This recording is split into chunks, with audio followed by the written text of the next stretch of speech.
कौवा और कबूतर का घोंसला। घर की अहमियत। एक घने बरगद के पेड़ पर एक कौवा और एक कबूतर रहते थे। दोनों के घोंसले पास पास थे। कबूतर अपने घोंसले को बहुत सजा कर रखता था, जबकि कौवा हमेशा कहता था, अरे ये सब बेकार की बातें हैं, घोंसला तो बस सोने की जगह है। कबूतर रोज अपने घोंसले में सूखी घास, मुलायम पत्ते और टहनियां जोड़ता था।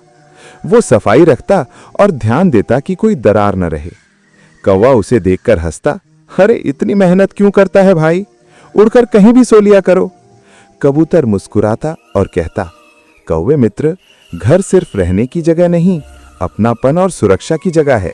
जब मुश्किल वक्त आता है तो घर ही हमारा सहारा बनता है। कौवा उसकी बातों को हंसी में उड़ा देता। एक दिन अचानक आंधी और तूफान आया। पेड़ों की शाखाएं हिलने लगी, पत्ते उड़ने लगे। कौवा डर गया। उसका घोंसला बहुत हल्का था, इसलिए कुछ ही मिनटों में उड़कर टूट गया। कौवा घबराकर उड़ता रहा, उसे कहीं ठिकाना नहीं मिला। उधर कबूतर ने अपने मजबूत घोंसले में शरण ली। उसने अपने अंडों को सुरक्षित जगह पर रखा और चुपचाप आंधी थमने का इंतजार किया। जब तूफान थमा तो कौवा थका हारा कबूतर के पास आया। उसका पंख गीला था और आंखों में डर झलक रहा था। उसने कहा, मित्र कबूतर, क्या मैं कुछ समय के लिए तेरे घोंसले में रह सकता हूं? कबूतर ने बिना सोचे कहा, जरूर, आओ अंदर। घर तभी पूरा होता है जब उसमें दया और अपनापन भी हो। कौवा उसके साथ अंदर आया और पहली बार उसे असली सुकून महसूस हुआ।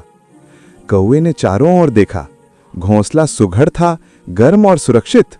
उसने कबूतर की मेहनत को महसूस किया। उसे समझ आ गया कि घोंसला केवल टहनियों का ढेर नहीं, बल्कि विश्वास और प्यार की जगह है। अगले दिन सूरज निकला। कौवे ने कबूतर से कहा, मित्र कबूतर, तू सही था।